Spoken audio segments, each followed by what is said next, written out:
Okay. No, no, no. Internet.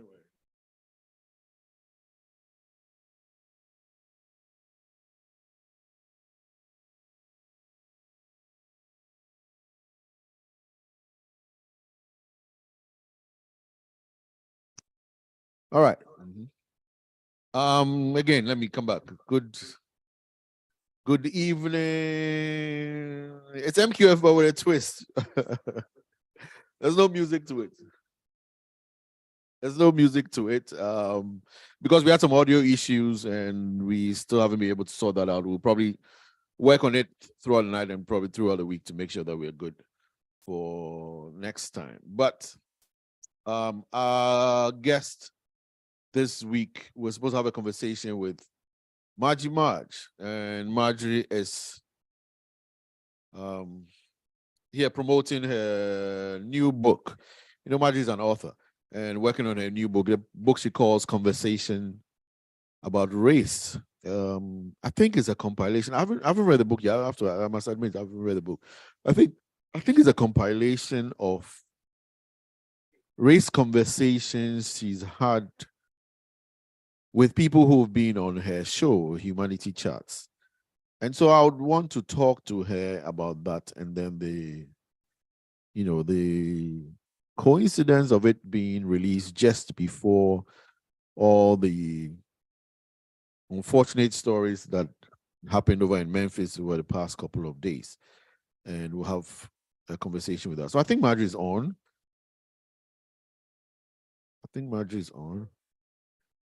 And then we can go. You know what? Because we are a lot of people. I announced that we're not going to have a show. A lot of people settle. So if you can share that information, that will be good. And then we'll have the conversation with Marjy. Okay. Let me switch this. Hey, I thought Marjy was on screen. Okay, we're working it out. And it will be a conversation with me, but I'm sure some of you might have questions. Or today we'll just have a little tete-a-tete. If you really want to come on screen, you can just let me know. I'll add you to the conversation and we'll talk. Because I mentioned earlier that much as all eyes have been on all the news networks for the events of what took place in Memphis, I have consciously stayed away from it. Stayed away from all that uncomfortable events. And why? Because on Friday when the video came out, I was at a function and there was a forum I was on where somebody shared a little bit of it. And I saw barely maybe about 5-6 minutes of it. And it hit me hard. I don't know if I was just simply angry or traumatized. No, I wouldn't say traumatized. I was scared. I was frightened. So I just stayed away from it. And then I read a lot of comments from people. There was a policeman who was limping because he had kicked the guy's head several times, that his leg was hurt. His leg was hurting from kicking somebody's head. So you can imagine how the person on the ground felt. And I heard about him crying. At a point, he was calling out for his mother. These are discussions that we'll talk about later. First, let me welcome our guest for this evening, Marjy Marj. How are you? Let me get you to unmute. Can you see me? Hey, we can see you, Papa. My device is messing up too, so I can't see myself. So hopefully I have the right. You can see my face and you can see everything in between. Well, today is a Tech Sunday. We're all struggling with technology today, but we're glad to have you on here. Yes. Thank you. The yellow and green, that's the Brie Girls colors, right? Yes. Happy Thanksgiving Sunday to all my Brie Girls people who are watching. We had our Thanksgiving service in Ghana today, so we are supporting from here. Oh, really? Yes. What's Thanksgiving about? Give us a little gist about the Brie Girls Thanksgiving. Well, once a year, at the beginning of the year, usually we give thanks. So the old girls go back to school. We go and dance, have an offering. Fortunately, I was in Edinburgh House and we won the offering today. So yay, go Edinburgh soldiers. So is it the same? Is it the same time as speech day? Was it speech No, day? it's different. Yes, Oh, it's the speech different. day. Yes, the speech day is right around the summertime, and the Thanksgiving is now. Oh, I see. Yes. Oh, I Mhm. see. Oh, I see. Oh, cool. That's cool. Yes. All right, Yes. Marjy, let me just go over to your book. Now, I know you're an author, and I think over the past year or so, a lot of your books have been, no, I was going to say children's book. It's not really children's book, but it'll be more of story books, a little bit of fiction mixed with non-fiction. You have about, should I say, about 5 of those, right? I have 7 books now. This is my 7th, Oh, and it's my first attempt at nonfiction, which I found to be quite hard. really? Yes. The It's non-fiction easy was a to, little harder. yeah, it's easy to make up stories in your head when you're writing fiction. But then when it's nonfiction, it's like, okay, it all has to be true. So what's next? And how do I do my research and all that good stuff? Yes. Okay, so how did this start? I mean, let me see if I'm right, because I saw from the title, Conversations About Race, Humanity Chats. Now, I know your show is Humanity Chats. So would I be correct in saying that the book is like excerpts from snippets of some of the guests you've had on your show? Yes, yes. Since 2020, we've been having guests come on the show who have talked about humanity and race relations. We've had over 27 guests who have talked about some form of either we are embracing equity or we're talking about racial inequities or culturally responsive teaching. So it's been a wide array of guests. And this is not just about their guests, but it's also with stories, true stories about things that have happened regarding race. So the chapter begins with maybe me sharing an incident, and then we go to the chats which relates to that incident. And at the end of that chapter, we have reflections for our readers. So just something for our readers to reflect on or to share with others to help us connect our humanity. I see. So about how many subtitles or how many writers do you have in there? We have a total of 27 writers, but the book is 19 chapters. Mm-hmm. The book is what, 90 pages? No, 19 chapters. 19 chapters. Okay, about 20 something, 19 chapters. Okay, cool. Which segment should I say troubled you the most, or how do you go through a lot of critical thinking? Well, you know what? It was therapeutic writing the book because, as you and I know, we go through race issues. It doesn't matter your socioeconomic class. It doesn't matter, if I may say, where you're originally from. And you don't have to be Black. You could be a Latino, Latina. You could be an Asian. So the book talks about race in general. We touch on xenophobia. As you know, during the COVID-19 crisis, we saw what was happening to Blacks who were in China. We talk about xenophobia. We talk about colorism, because you know how the system works. And sometimes when you're light-skinned, the benefits that you could get over somebody who is dark-skinned, even in Hollywood. So we talk about colorism. We talk about how we can broaden our lens. We talk about how to create a racially equitable justice system. It's these everyday issues that impact us. There are some topics that were not covered into depth in the book. Of course, the people with PhDs on race relations. And so, this is an introductory book to get your feet wet, and then you can move on to deeper conversations. And if you're already very much aware with race issues, this is your chance to share this book with somebody else, bring somebody along so that we can all get connected. In-depth analysis, and as you did say, this was like the tip of the iceberg. There's a whole lot more that you probably didn't touch on. But anytime these issues crop up, it gets us thinking. And sometimes examples of you and I being African, what would I call us? First generation, like we came over from elsewhere to assimilate into the system. So there's certain things that we probably don't understand, and we got into it a little bit later.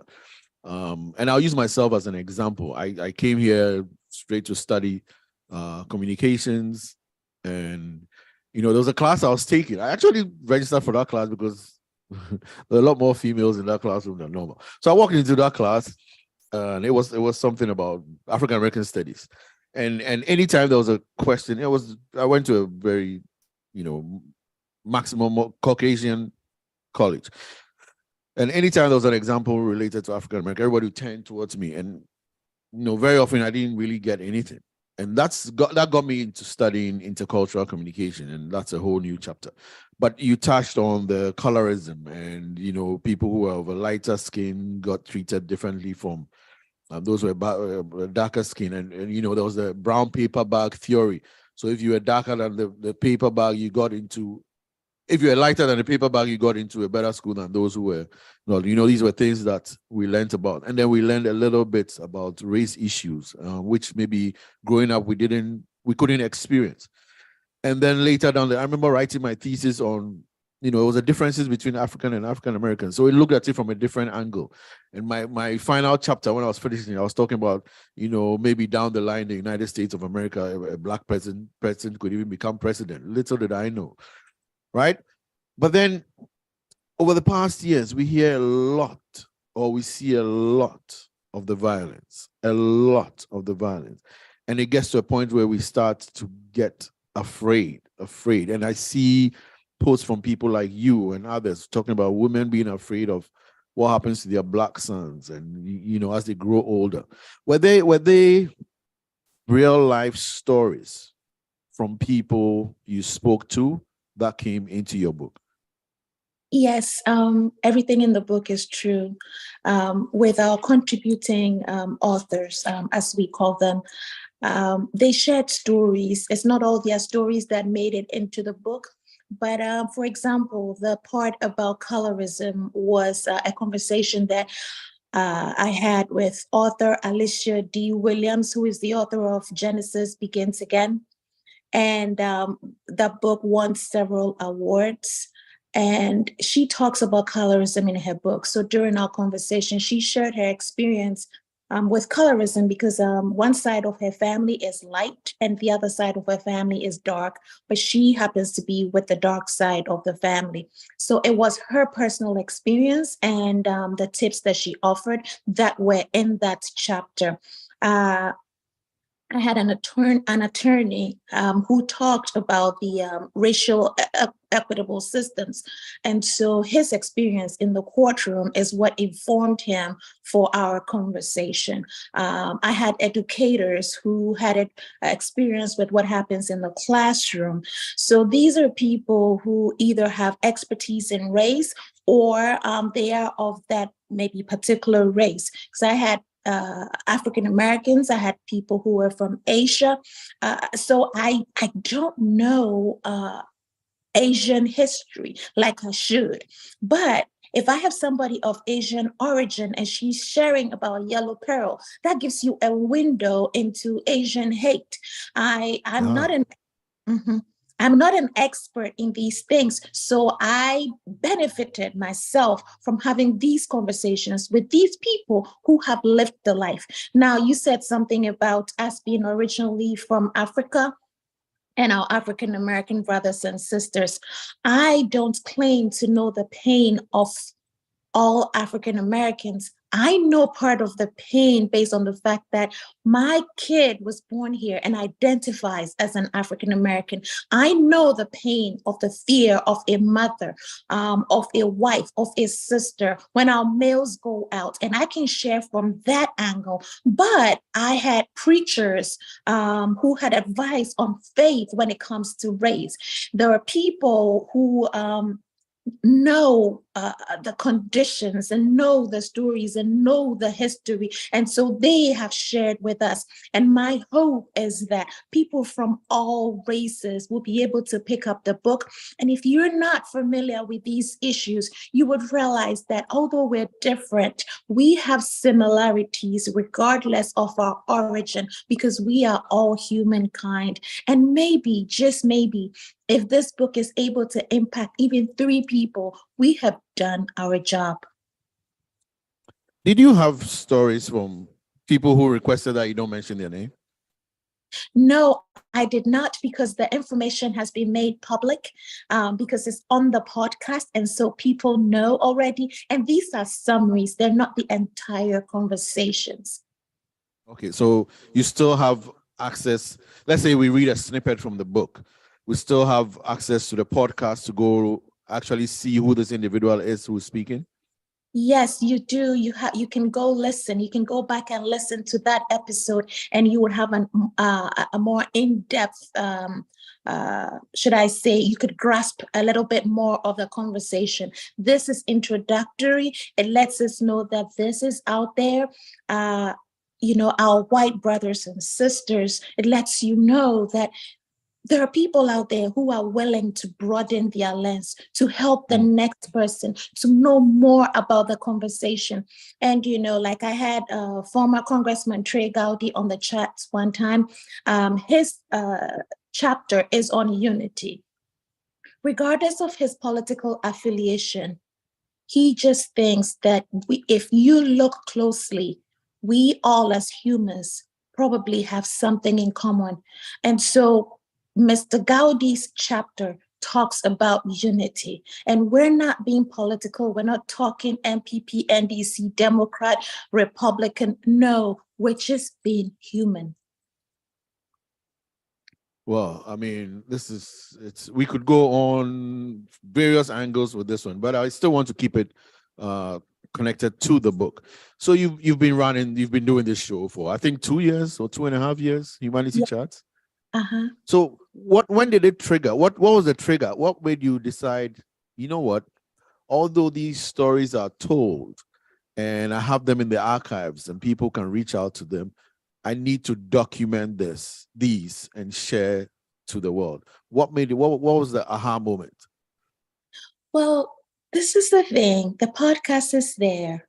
You can share a previous episode every now and then, but then these are race conversations.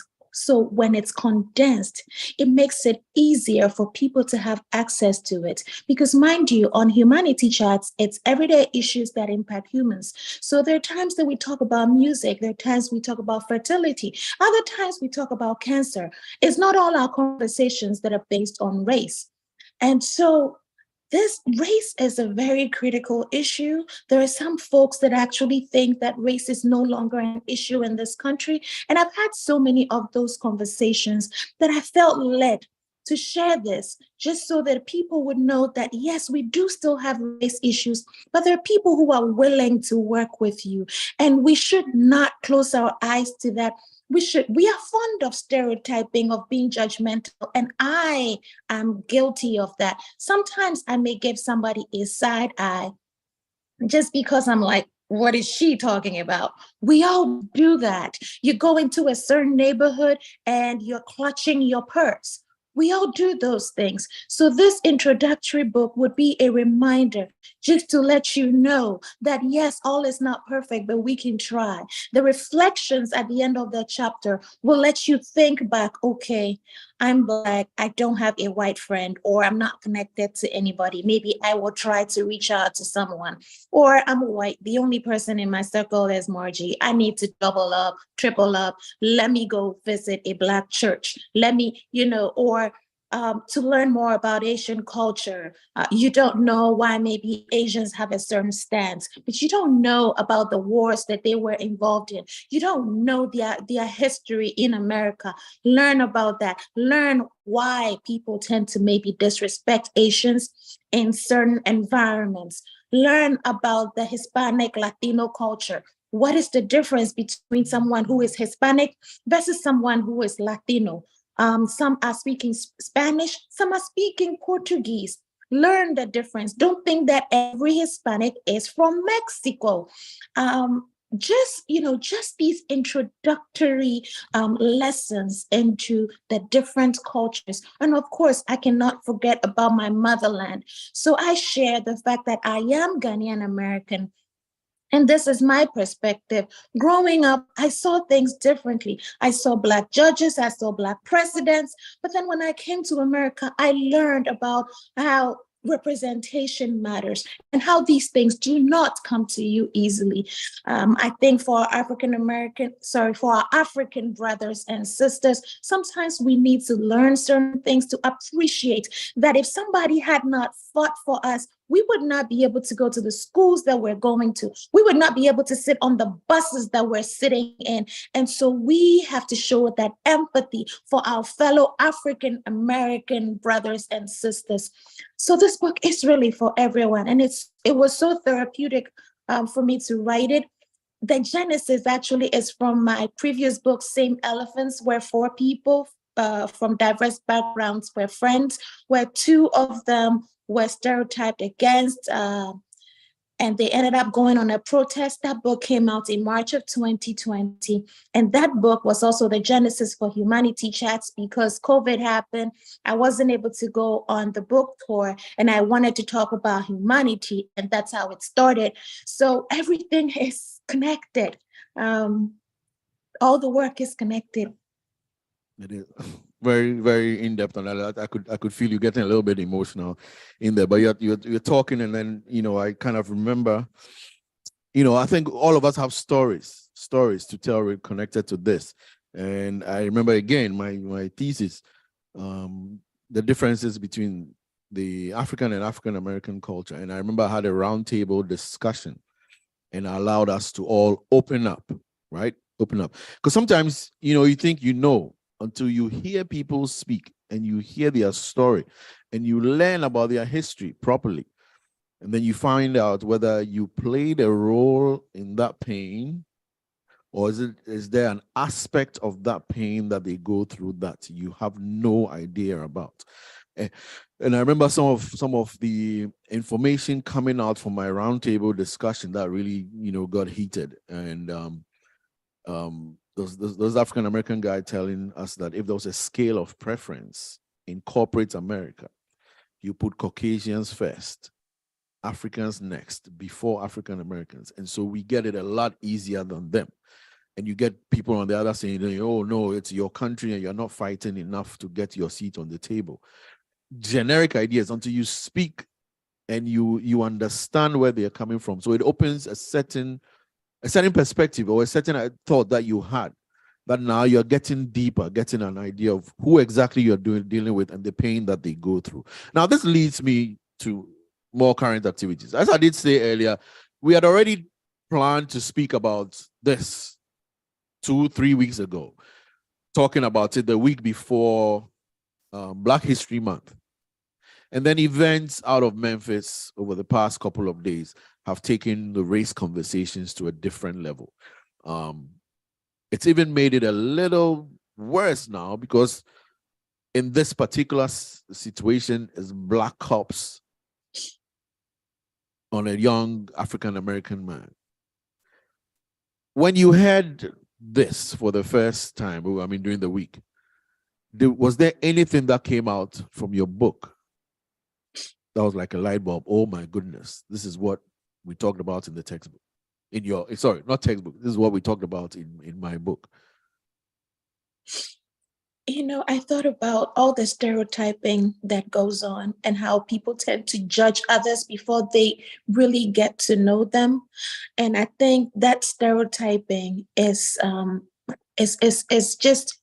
everywhere. We are so judgmental and we put people in boxes.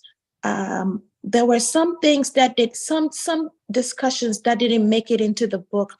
For example, we had one of our guests, Mr. Majimsi and Mr. Langley. They both talked about police in our chats, but we didn't extend the conversation there. So I went back and I was thinking about those conversations that I had with Mr. McJimsey and Mr. Langley, about what they thought about how the police could go about reforming. It's the stereotyping. We just need to see people as humans rather than seeing some as criminals. Recently, and this is something I touched on in the book, there was an article about a Mexican drug ring that had gotten busted. Well, when you read the article and saw the pictures of the people that had been arrested, when you saw the mugshots, then you'd realize that most of the people were actually white. But when you read the headline, it makes it sound that it's Mexicans who did it. And so then we have people who have not broadened their lens, sitting in their homes, and they're putting Mexicans in boxes thinking that, oh, they're Mexican, they're doing drugs, which may not be the case. Now, I'm not saying that all Mexican Americans or Mexican immigrants are innocent and that everybody is perfect. There's a bad nut everywhere, rich or poor, Christian or Muslim, whichever country you may come from. We all have people who do good and people who do bad. But we have to see people as humans rather than just putting them in boxes. And sometimes it sounds like that may be an utopian world because it's difficult. But, Rome wasn't built in a day, one step at a time, and we could get to a better place. Awesome. Sometimes we have conversations with people and we say, how do we move the conversation from this group to a bigger society? How can we take the conversation from what we are having right now to a different level to get more people involved? How do we do that? We do that through programs like MQF, which reach people that we have no connection with. We do that by putting thoughts on paper, like what Marjorie has done, right? She's written a book about this, and it will start a conversation among certain circles that she had no clue about. And so that's a good start on our part. But let's move the conversation a little bit away from the book. Okay, we'll take a quick commercial break and then we'll come back to Marjy. My producer says, "Hey, give credit to our advertisers." So Marjy Marj is her name. Yeah, Marjy Marj is the name she uses on textbook. I don't need to go with the whole full government name. And the book is book number 7. This is Marjy's 7th book, right? Conversations about race. There we go. Yeah. How come I don't have a copy? I mean, I do need a copy. Because you're going to get your autographed copy soon. Yay. It's fresh out of the press. I mean, the book landed this week. So lovely.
All right, then we're back again with amazing author Marjy Marj with her book Conversations About Race, Humanity Chats, called from her Humanity Chats program. And these are it's non-fiction.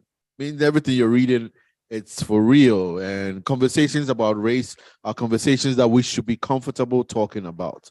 Okay, we should really be comfortable talking about. Marjy, let me delve a little bit out of your textbook and talk about Memphis, the brutal beatings which led to the death of a 29-year-old man by 5 African-American policemen. So technically, this is not about race, right? Would I be correct saying this is not about race, but more police brutality? It is about race, Fish. Unfortunately, it is about race. See, we have a way that we see Black folk, and it doesn't matter. As I told you, I do stereotype. I'm sure there are times that you stereotype too. And so we're conditioned to think a certain way. It's true that it was 5 Black cops, but in my opinion, in my humble opinion, those 5 cops may, and the key word is may, I'm not saying that they would have, they may have treated Tyree differently if he had looked different. Right. Right. And not just that too. I think the quickness to punishing the 5 cops right away, I've had that thought that if there were 5 white policemen, would we have quickly have been punished as quickly as they have been now. Now what should our conversation be now? What should our conversation be? Our conversation should be, how do we train these cops so that they lose those biases? Because there are good cops out there, for sure. There are some very good cops. I remember one time being stranded by the roadside where a cop stopped. He stayed with me for over an hour until the tow truck came. And without him, I would have been by myself on a highway in the middle of the night. There are good cops out there, but there are also bad cops, just like there are bad CEOs, bad fishermen. There are good cops out there, but the police force needs to undergo reform. They need to be trained so that they are not putting people in boxes, so that they can exercise restraint. Now, people turn off body cameras. We get footage from street cameras. It's their word against the other, but then it's not all the cops. And so we have to look into ourselves and do this. You can have community watch groups be a part. You need different voices on the table. You need people who have the respect in the community. For example, if you're dealing with the African-American community, you need to speak to the pastors who will be able to reach their church members. You need to work with counselors when it comes to mental health. And it's not just mental health for everybody on the street. It's also mental health for our police officers. They're humans just like us, whatever their stresses may be. Now, I'm no expert, but this is how I see it. Well, you're absolutely right. It's just an uncomfortable experience, and we hope there are federal laws that would go far to make this less of something that occurs than what happens now. I mean, I've read reports about training police officers. It doesn't take that much, and so they are not as experts as they're supposed to be. But it's just uncomfortable. As a Black mother. Tell me what you feel, especially when you hear something like in the video, one of his last words where he was crying out for his mom, a 29-year-old African-American father, helpless to 5 cops who were supposed to protect you, crying out for his mom. How did that affect you? Now, before I answer that, I'd also like to give some credit to the chief of police, who is female, a Black female in Memphis, and how she is trying to help us resolve this situation. I believe that her action has also led to the actions that have been taken as to the swift way that these 5 cops have been dealt with. And so kudos to her. As a Black mother, that is something that our white friends, they're trying to understand, but they don't. Every time your child goes out there, I was talking to a friend who is terrified that her son is about to get a driver's permit, and she is terrified to put her son on the road. And it's not just our sons, our brothers, our husbands, because, there's this thing that sometimes people say, breathing while Black. You don't even know what you're going to do as a Black person. You could be sitting in the common room in Yale and somebody would say you don't belong there. Um, I am cautious about, okay, so what vehicle do you even get for your child so that somebody doesn't think that the kid is pushing drugs? I have a kid who is tenting in school right now, sleeping outside just to get tickets to go to a basketball game.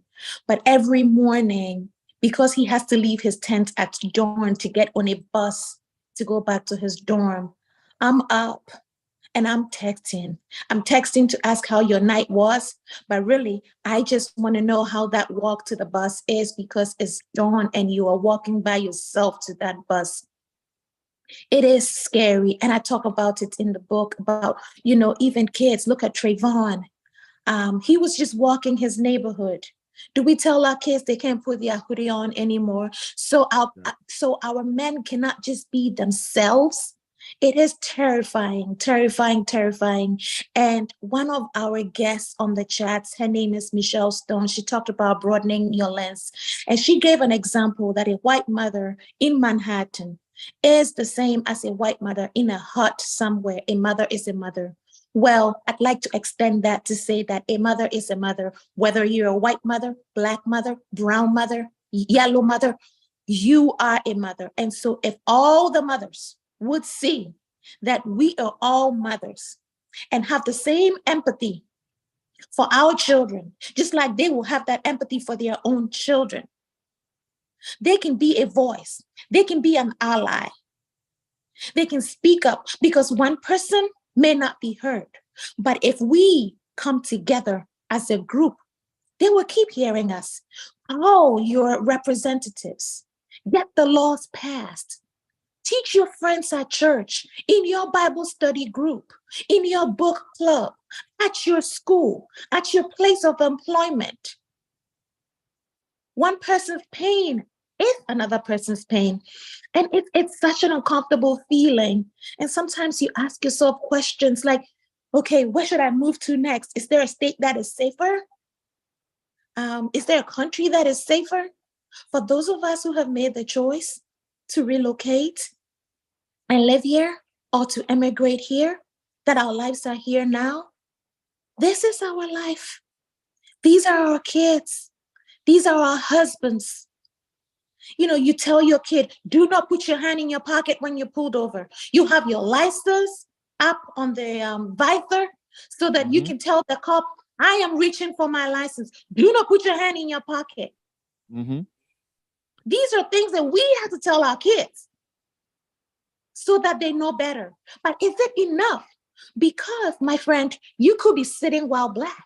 You could be counting birds. You could be bird watching and somebody would say you are suspicious.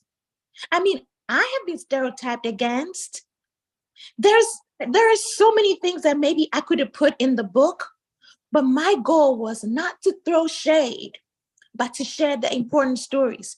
Because the stereotyping, it's unbelievable. Even when you are giving money towards a cause, you will be insulted for that cause that you're helping because they don't even respect you for what you're doing, for what you're supporting. It's really, really tough.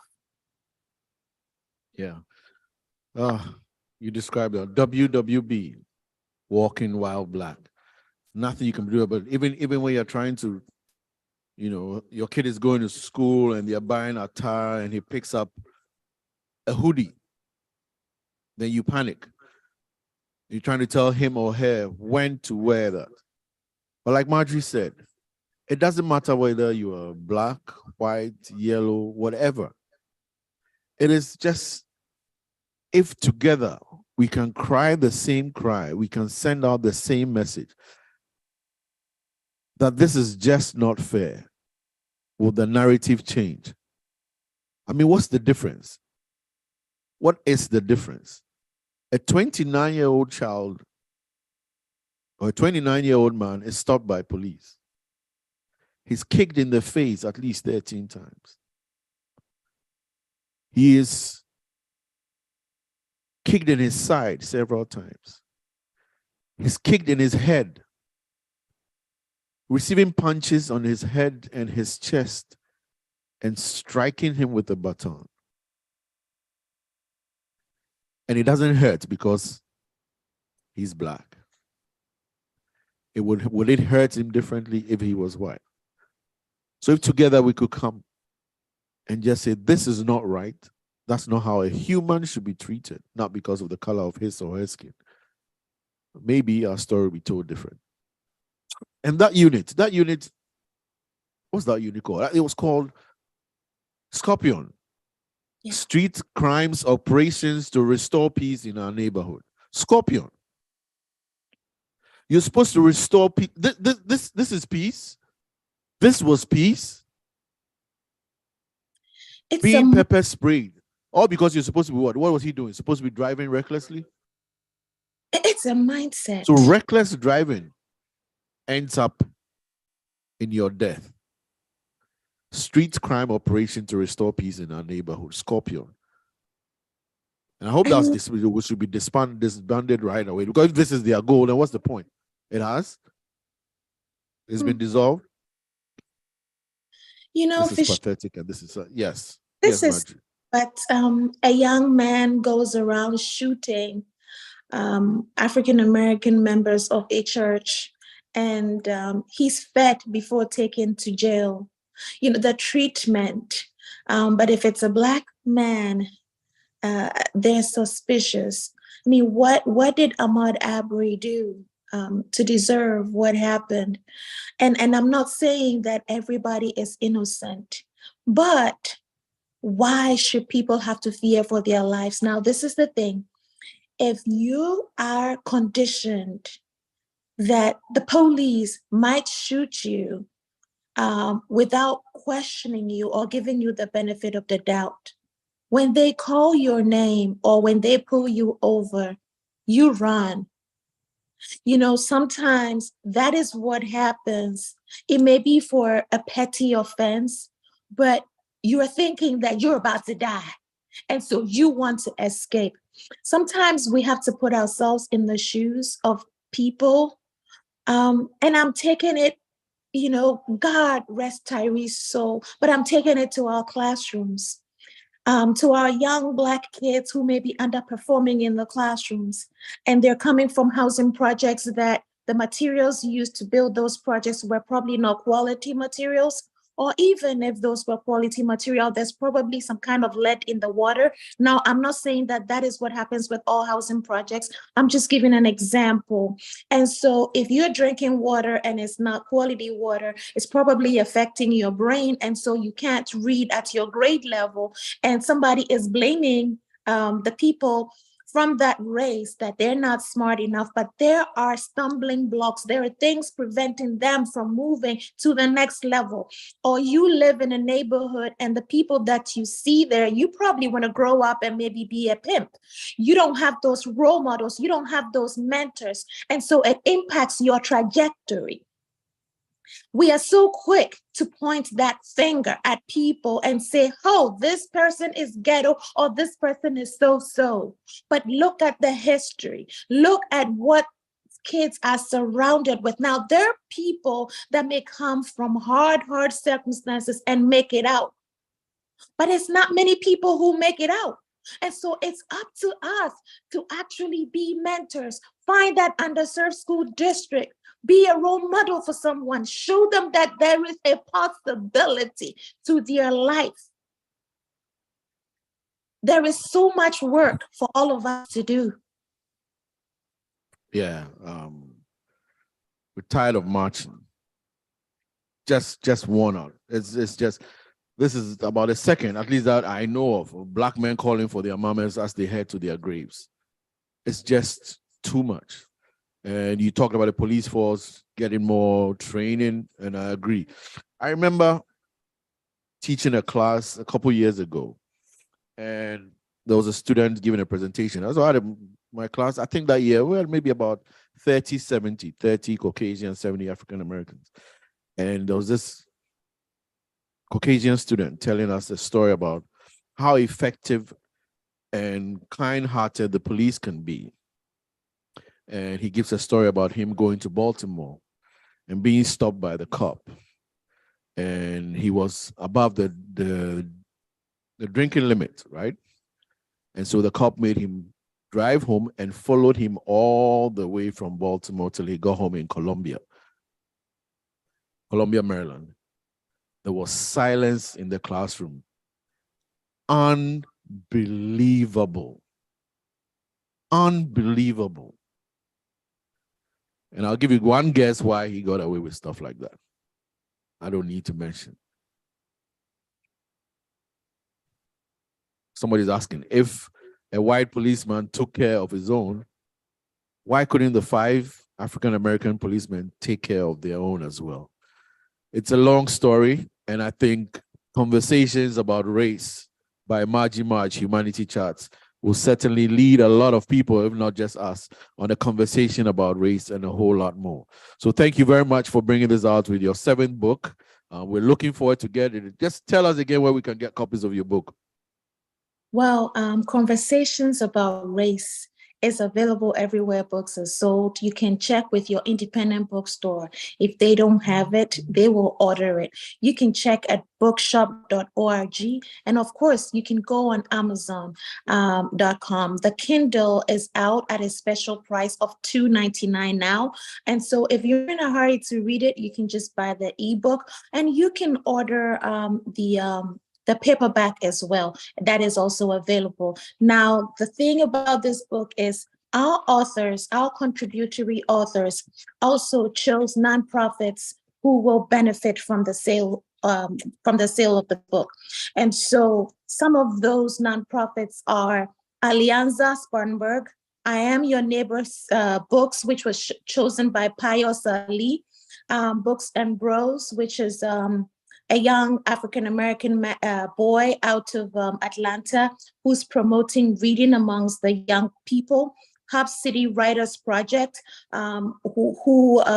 it's a writers project where they're investing in minorities to learn how to write and to be interested in publishing. The list goes on and on. Mercy Ships was chosen by Lucy Quist. Mercy Ships does great work. They just launched a new ship. Lucy is on the board, and so the proceeds are going to support them. We have Color of Change, chosen by Victor Kwanzaa. We have Welcoming America, Brothers Restoring Urban Hope, Brown Girls Read, Gifty Auntie Foundation. The list goes on and on. And so you're not just buying a book to help somebody else or to even learn more for yourself. You're also supporting an organization that is doing something for our humanity.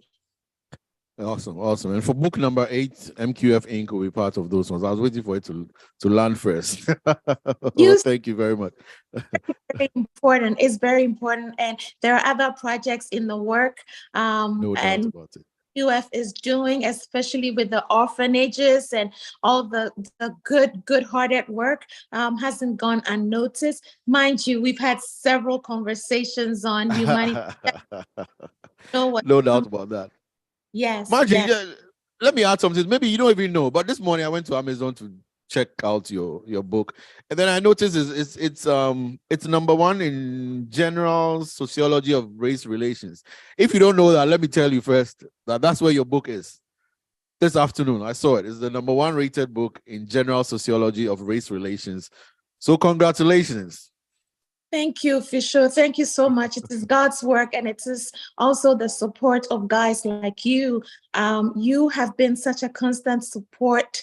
I really, really appreciate you, and you're not alone. Your beloved Belinda, you guys are amazing. You brought us on MQF, the sister authors, and several MQF listeners went ahead and bought our books.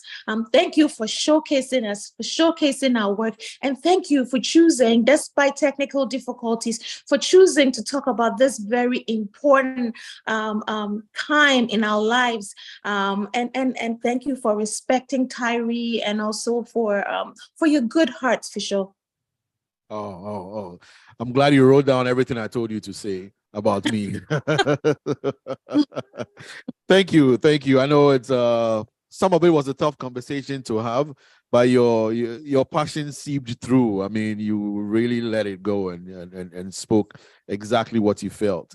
And I suspect that's basically the theme within your book as well, that no strings are held back. It was you pouring out your thoughts and your feelings openly to the world who will pick up and purchase and read your book. So thank you so much. And thank you for joining in spite of all the technical difficulties. I know Marjy loves to dance and you'd have liked to dance your way out about it. But maybe it was God's own way of telling us that this topic is heavy.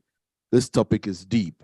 If we could take a Sunday where we could just chat and not dance, it should be today when we're talking about race relations. So thank you very much and have a wonderful evening, Marj. Well, for sure.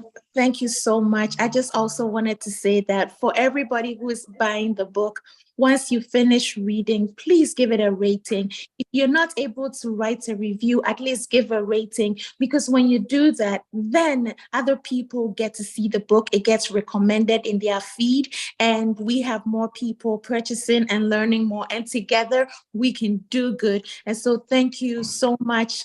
Even before you bought the book, I'm thanking you for the ratings. And sure. Awesome. Thank you very much. Thank you very much. And to the rest of you out there, today was a special type of MQF, no music, just chat. The conversations were heartfelt, conversation with Marjy Marj. And I guess I would open it out to anybody out there who wants to say a little something on camera. I guess I would open it out. You can just put your hand up and it could be connected to the topic we've had or anything else. Otherwise, in the absence of that,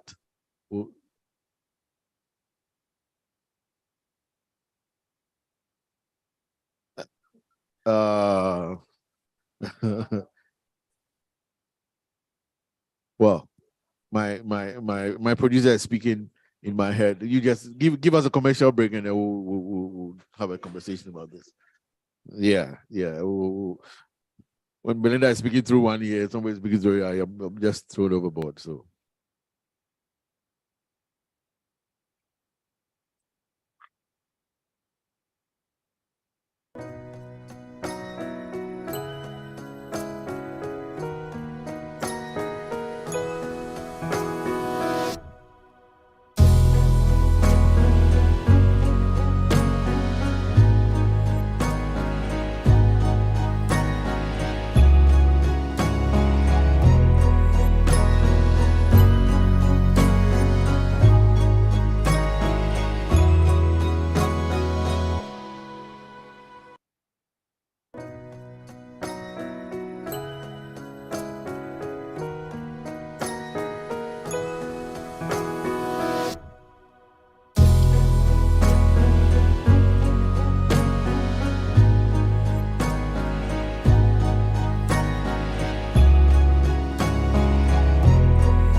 I'm even laughing.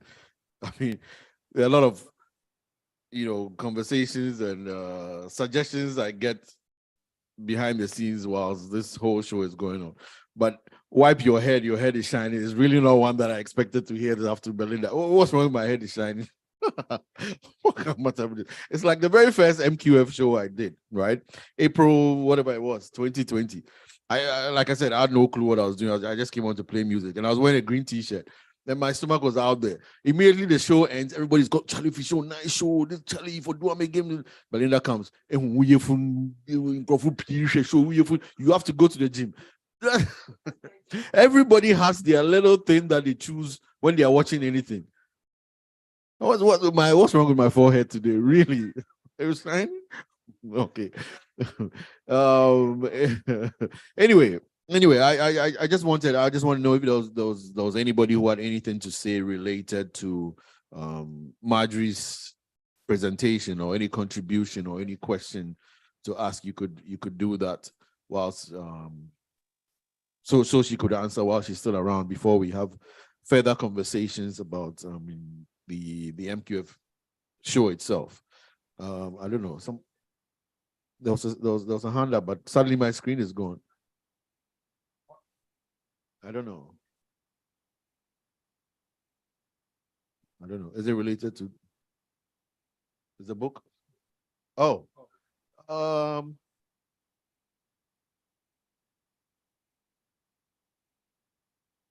yeah.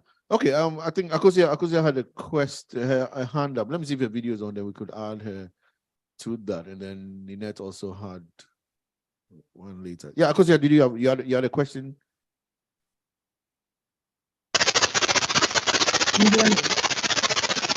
Akosia in her audio. Is it my audio again? Yeah, the audio again. Today is tech Sunday. Everybody has some issue somewhere. All right, I'll mute Akosia for now. Maybe just type it. I'll read it out, and let me go to Ninette next. Okay, Ninette. Okay, I have a question for Marj. Now, race topic is pretty heavy stuff. So I want to know what you did to keep yourself grounded during those conversations. Ninette, I cried a lot. I'm not gonna lie, and I still cry. So I don't know. I wish I could give a better answer. I'm sorry. Yeah. It was hard writing the book. I didn't realize it was going to be that hard. Yeah. I am so sorry. Oh, I'm sorry. I'm usually not. Yeah. Yeah. And understood. Let me add Maureen quickly. I think she also has a question. Sorry about that, Marjy. Yeah, it's okay. It's a real show. Emotions take over. Understood. Maureen.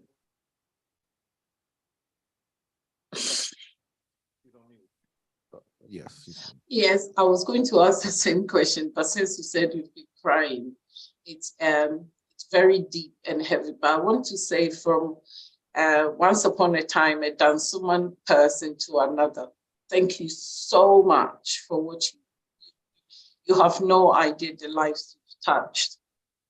I read every book put out there. So thank you so, so much. That's all I want to say. I wasn't going to say, I mean, Ninette and Akosia read my mind as well. So, yeah, well done to you. You should be proud of yourself. We are super, super duper proud of you. Yeah, it's a conversation that a lot of people wouldn't start. I mean, openly, writing it openly like that. Maybe they can talk about it within certain circles, but actually documenting it and putting it out there can be very heavy. Baba Forsen is saying on the Zoom chats, very heavy stuff, Marjy, very heavy stuff. Okay. I'm afraid to go back to Akosia's audio. It can be. Should I go back? Should I? Let's try Akosia one more time. Let's try Akosia one more time. Somebody on YouTube says Akosia is driving a tractor. Let's see. Oops. There we go. The tractor is still on. All right. I don't know what it is, but we'll take it on there. Well, you know what? It's a very heavy topic. Should we lighten the mood a little bit? Yeah. We should. All right. Let me. Marjy, I mean, thank you so much for everything. Let me take Marjy off right now. Let's lighten her load a little bit. But all the best, and of course, we'll be getting the book ASAP. I'll be getting my autographed copy on there. Nana, let's lighten the load a little bit, right? Hopefully we can. Yeah, talk about anything you want. You can't put me on the spot like that, too. you know, it's interesting that some of us, including myself, have chosen not to watch the video. Because I think I was reading somewhere, I think it was Viola Davis that posted it, about how traumatic, as Black people, when we continue to watch, I don't know, I need to get that information so I can repeat it correctly, but it has something to do with the fact that when we continue to watch such episodes, we get that whole Is that PTSD. PTSD, because you can only imagine yourself, being, that person that's being harassed or being kicked around. And I personally haven't watched it because I don't need to watch another video to understand police brutality. We already know there's been enough. There's been even more that hasn't been reported. So I always say that, we don't have to give people access to our anger, and I say that when you're angry, there are times that it affects who you are, what you are, and what you're about. And regardless of everything that we see about Black people in this country, when you travel around the world, America still remains one of the places where, as a Black person, when you have a dream, you can achieve that dream. And those are the things that we need to look at, even as you're raising your kids, that they can be all that they can be, even here in America with all the racism that we face. So we also always want to look at the positive side, because if not, then what do we have to look up to? Why are we even here? Especially those of us that are immigrants in this country. Are you going to just pack up your bags and go back home? And what is there for you? So let's continue to use such instances as an opportunity to thrive, to teach, to learn, and to change the narrative. We can only continue to fight because, as we know, 30 years ago, we weren't where we are today. Here we are with Marjory having that opportunity to write a book that is even on Amazon. 20 years ago, that would have been a dream, but today is a reality. So we have to continue to. But we've been marching for too long. It's some action needs to take place. Yeah, it's just. But anyway, for sure, they didn't bring me here to come give a lecture. No, we were supposed to talk about something else, but the way he put me on the spot, I didn't want to go from here to there. From crying to laughing all of a sudden. Way up. Okay, there it doesn't work that way. There we are on the screen. Yeah, it's still heavy, right? It is. I wish music was working. We would have played a song at least to just get us dance a into the little right, bit and then- the right vein. and get the mood right. Yeah, but when you're down and sad and feeling morose, one thing that can make you cheer up is just relaxing on the ocean. Yes. Right? On the high seas. If you're not scared of water. No, even if you are scared, I mean, if you're from Insuta, right? Yes, like I did. I faced my fear. I'm not scared of water, but I've always, dreaded going on a cruise, because I always say that when I get on the ocean to the point where I can't see land behind me, I can't see land, ahead of me, I get really concerned, because I've done paragliding, where, they shoot you all the way up in the sky, but at least you can see land. So for me personally, my first cruise was last year. It was a 3-day cruise, which is a great start. I think anybody needs to start with a 3-day cruise. But why are we talking about this? Because haven't we sold all the tickets already? There are a few. Well, the ship is how many? 2,000 something people. We thought we would get 100, so we reserved just 100. Right now we are like 128. Yeah, and there's more. And there are a few. So we had a few, cabins open, but only until I think in 2 weeks, February 11th. So I've been getting messages about, can we register for the cruise? Can we register for the cruise? Yes, you can. Just hit me up and then I'll send you the necessary information. But we are on Liberty of the Seas from Friday, April 28th until Monday, May 1st. And a lot of activities that we've packed in there to have a wonderful time. I don't even know, what are you looking forward to? Me, it's coconut. His lyrics here. His lyrics there. I'm looking forward to Coco Noco. Yeah, so, I normally do not like to go to one place, twice.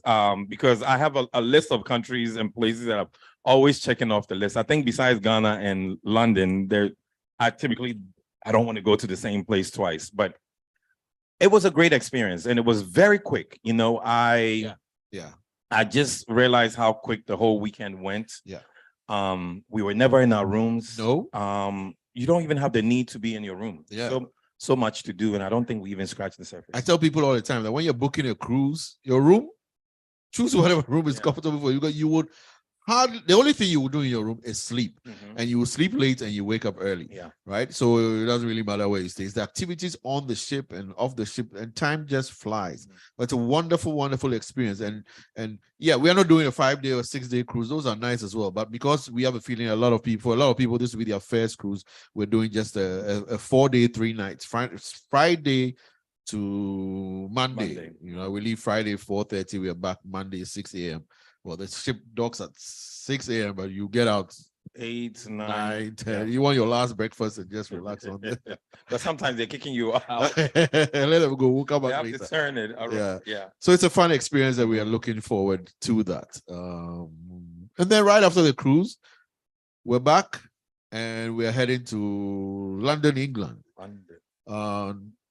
Juneteenth weekend. So that weekend is a holiday right here in the US. And last year we had our first MQF dinner dance, a fantastic event. I'm sure we'll share pictures later for those who haven't seen it. But it was a very, very fun event, very well attended, very well organized, if I may say so, not being partial. And very, very lovely crowd, atmosphere. Everything was so well done that I remember everything so well. And when we finished, our friends over in London, England, were a bit upset with us. And we promised that we'll have one in England. So on the same weekend, Juneteenth weekend here, which we now take as MQF weekend, we are in London, England this time on 17th June, Saturday, 17th June, 2023. And where are we having our event this time? Chelsea Harbour Hotel. Chelsea Harbour Hotel, the only 5-star hotel with the view to the River Thames. So beautiful room, the grand ballroom of the Chelsea Harbour Hotel is where we will be having our event over in London, England. For those of you in the SW10, those of you who know London very well, zip code SW10, we're looking forward to it. Will it be a spectacular event? That's for you to know and for us to wonder. It will be over the chain.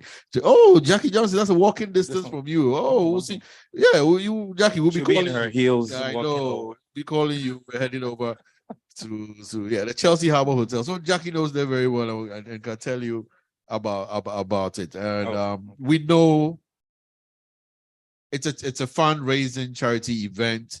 Every ticket you buy, a portion of it goes towards charity. You're having a wonderful it is posh, yeah. So it is a posh hotel. You have your 3-course meal, you have your drink when you walk in, you have drinks all night long, right? From beginning to the night is done. Your drinks are on us, your food is on us, your guest artist is right there. Everything. Maybe I'm talking too much. We shouldn't really tell them everything, right? No. But we're there from 6:30 to 1 a.m. On Saturday, June the 17th. So I mean, I'm looking forward to spending quality time with all of you who will make it. I'm not saying can make it, all of you who will make it. I know we haven't even started selling tickets, but we've had a lot of conversation from people about, hey, save me a ticket. Hey, save me a ticket. And you know who you can reach out for tickets. Akostia AstraZeneca is there. Letitia is there. Shirley is there.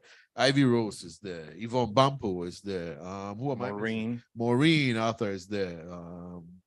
Maud Ajekumene is available. Sweetie is available. And of course, for those of us here as well, you could hit us up and we'll let you know. Paul Akwabo is available, right? And I know from this area we have, Amos Sebi, Kwame, Bridget, Pacheco, Lyrics, Anita, Mucha, Nanasapo, myself, Belinda. I mean, these are the ones that are Ninette.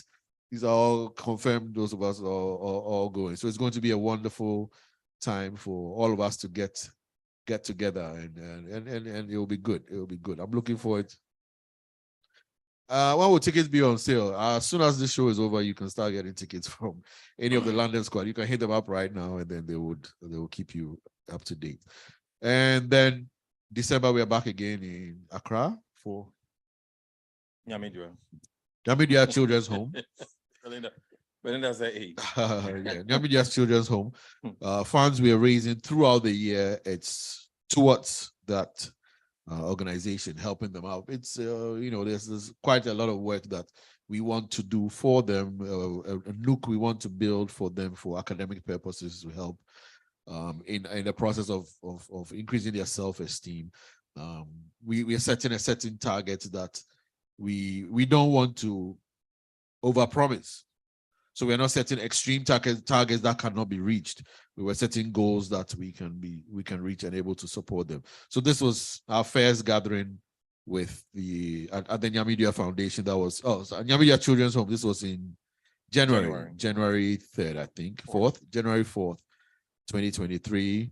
Our first time we met the kids, 51 kids, and with your support, whatever money we raised over 2 weeks before Christmas, we didn't even spend too much time raising funds, but we still managed to pull off something very nice for them. The organization was very, very pleased. The kids were the kids were pleased. It's the organization that was even happier, and we're very happy about that. So we've told them what we plan to do throughout the year, and through your kind support, by tips that come in on Sundays, by participating at the dinner. The cruise, we are not making any money. The cruise is just a fun time for everybody. We're not making not even $2 on the cruise.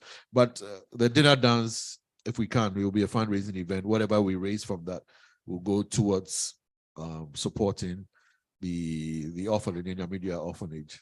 And of course, we'll document everything as we go along. Like I said earlier, for those in the US, it's a 501c3 charity organization. So whatever you contribute to MQF, it's a tax write-off for you for the tax year 2023. So these are just a few pictures showing you what we did over in January, meeting Mickey and Minnie Mouse. I was there when Minnie Mouse took off her costume. It was a guy. Oh, really? Well, they don't talk, so I guess they don't talk, so it doesn't matter. But when this was over, I said, you and Minnie. I said, hey, but when he walked in here, does he? It's acting, so. Panipa. Yeah, but it was cool. It's kind of hot there, though. Oh, that's my friend Mabesi. Mabesi put out. We did the decor for the event. The green on the floor, the canopies, and all that. Very, very helpful. There she is. There she is, helping out. It was cool. How hot were Minnie and Mickey? I did ask. I actually asked Minnie. I was like, how hot was it wearing that? And it was hot. That's Elsie Dixon and her daughter, very involved in setting up. When it comes to presenting stuff like that, I just handed it over to Elsie and Nana Sapo, to take care of that. That's she spoke to us on the show, one of the cancer shows we had in October last year. She also came there to support. And that's the lovely baby Queen. Queen was everybody's heartthrob that day. Queen had just been brought to the orphanage. She was left at the gates one early morning, 4 months old. And, her story moved a lot of us who were there. So these were some of the items that we donated to them. This was a backdrop in the background. Somebody said, wow, 4 months. Yeah, 4 months. You know what? I think it's good that the person figured that, they should rather leave them outside of an orphanage than anywhere else. There are times that people leave their kids in the trash, or, somewhere that there's no possibility of them surviving. So that was at least good, knowing that they'll be taken care of. Yeah, they definitely must have known it was an orphanage. Yeah. Yep. And sometimes you wonder. That's my friend Brax, Dr. Brax. Brax was very helpful. A couple of the doctors who came over from Ridge Hospital and other hospitals to come do what did they do? A health checkup, Screening, self-screening of the children who are available. The good old Ghana flag has been every. What the Ghana flag? How many countries do you document it? No, I've lost track. It's been everywhere. Everywhere that goes, he takes the. And I can't find it. Huh? Yeah, I mean, it's here. I brought it with me from Ghana. From Ghana. No, this flag sometimes it goes away for like 3 weeks and then. If we can't find it, we'll take you hold us flag. Yeah, that's Linda Sapo in the background, Charlene and Elsie with you know what was so interesting, and even from today's show, and nothing to be said about women, but I realized we were there very busy trying to make sure everything was happening. And, you know, the motherly instinct that like the women just automatically went and grabbed the kids and were holding them. And some of them were very emotional. Like Akusia Labi was there and she just couldn't let go. You know, when you look at all the pictures, all the women naturally very emotional. You know, connected with the kids. And I guess for me, I was just busy trying to make sure that everything happens. And it was after the fact that you know, I realized everything that we had experienced. Because we were just busy running around, but the women was, you know, they were running around, they were also connecting with the kids. So they were crying. I caught Elsie. Oh yeah. I caught Elsie They were very crying. emotional. I caught Charlene crying. You mentioned Akusia Labi crying. Julie Beidwansa crying. She was trying to hide behind her dark glasses, but I know she was crying. And for me, there was one point where I just stood back alone just to watch everything. And I was thinking, wow, this thing just started through music. You know, had no idea that we could do something like this, just, you know, from people giving a little bit here and there. And it was just this was one of the fun parts. You see, so this bouncing castle thing, this slide was set up before Minnie and Mickey came.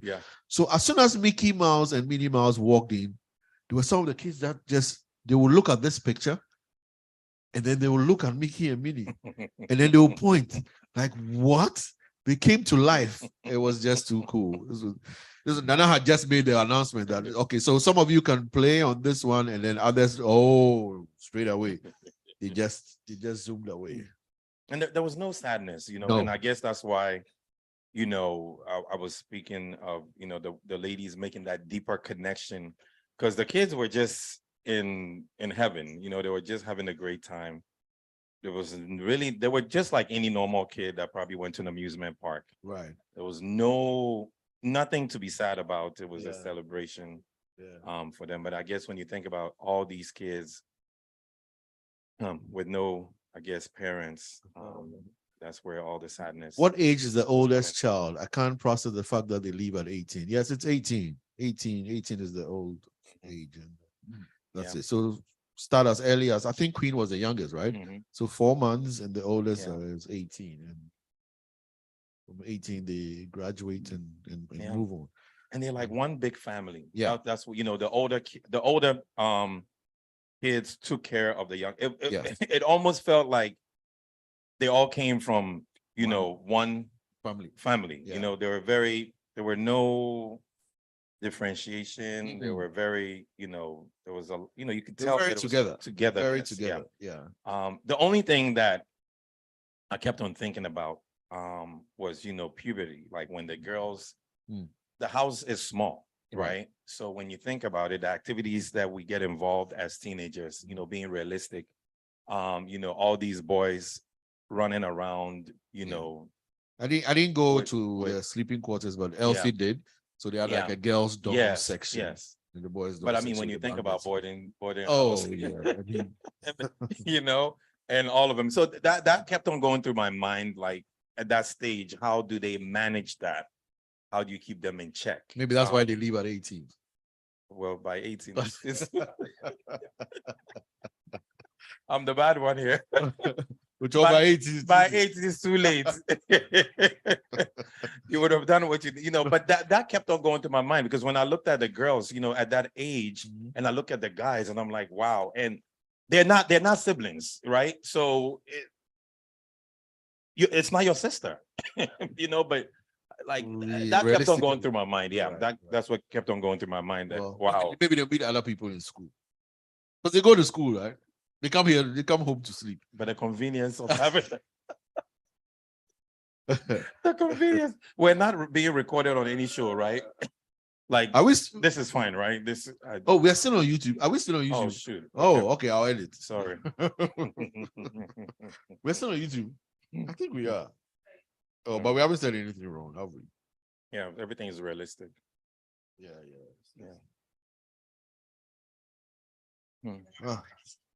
Oh, there we go. What? Yeah. Let's see if there's anything here. Questions? No, I don't think there's anything. Just general conversation. Yeah, the doctors. Yeah, just Yeah. So this was inside, and this is one of the areas we would like to clean up a little bit. Paint a little bit, get them some couple tables and chairs. Not to don't raise the expectation too high for starters. So this is the inside part. Some work that we need to get done. Really, really, really appreciate the help from the doctors. This is Dr. Nemo from Ridge pediatric section, and they spent virtually the whole day. And you're trying to say hello, thank you, with a little envelope, and you're like, no. Oh, I mean, it was very, very, really appreciated all their help. And Did you do the old Monko? me? No, I'm saying when they said no, did you do the, you have to continue to push. Oh, yeah. I had to know, I would have felt bad if they didn't take anything at all. I would have felt bad. You have to keep on pushing Yeah, it. yeah, You yeah, just give in. Yeah. Hey, if you say okay, I say okay. No, it doesn't work that way. No, it was cool. Yeah, and then so I saw a few of the reports, but some others they had to go and write out a lot of detailed stuff. But some might look healthy on the outside, but there's still stuff to do. And this is where Dr. Adai, Cafe Adai was also around for a little bit. Actually, her flight back to the US was that afternoon, but she stayed. Yeah, she stayed to spend some time with, had a conversation with the doctors and all that. So thank you. Cafe for being there. That was cool. Yep.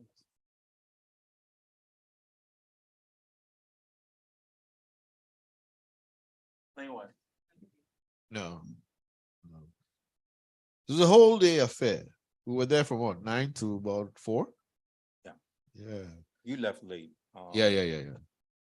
I stayed till everything was taken down, and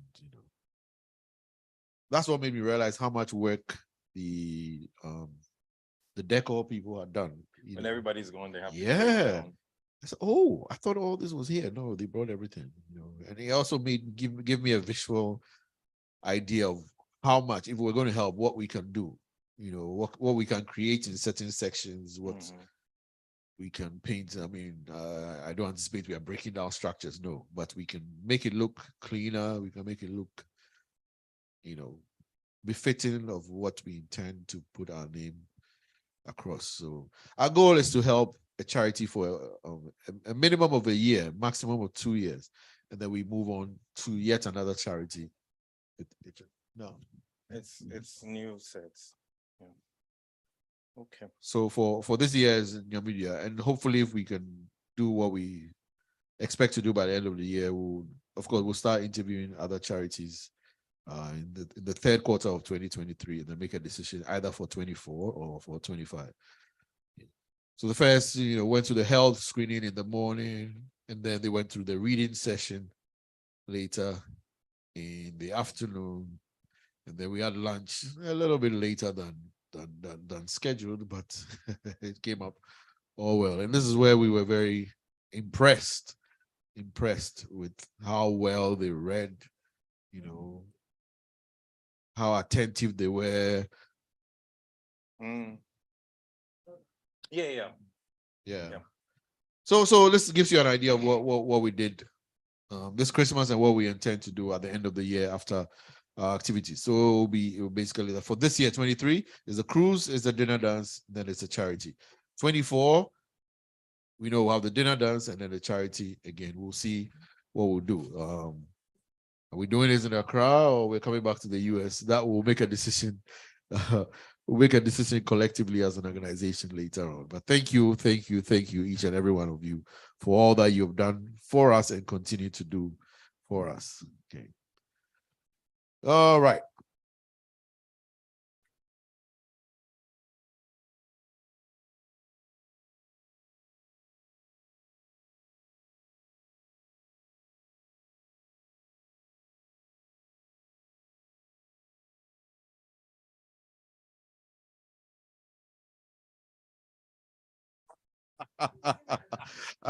I go say Nana should sing us out. No.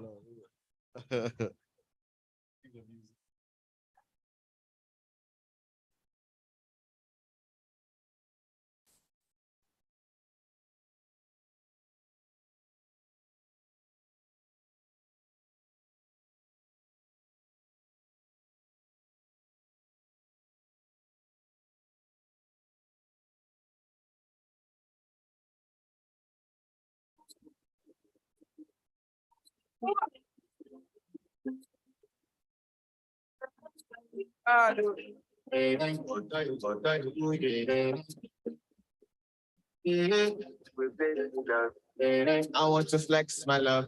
I want to bless. And I want to carry my love to a place she loves.